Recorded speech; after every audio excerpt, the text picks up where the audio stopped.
So అలా సాయంత్రం అయితే అయ్యింది.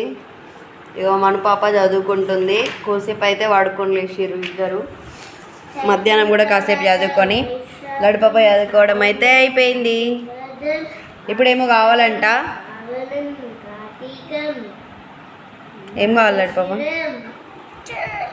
చాయ్ తాగుతారా? చాయ్ కావాలంట. సో ఇప్పుడైతే చాయ్ టైం వచ్చేసింది. చాయ్ అయితే పెట్టేస్తా. మనకేమో డౌట్ అంట. చెప్పు మనం.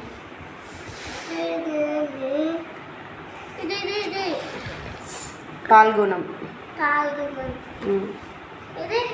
తెలుగు నెలల తర్వాత వచ్చే నెలలు ఏవో పాఠం చదివి రాయండి. చైత్రం తర్వాత ఏమొస్తుంది? జ్యేష్టం తర్వాత పుష్యం తర్వాత కార్తీకం తర్వాత పాల్గొనం తర్వాత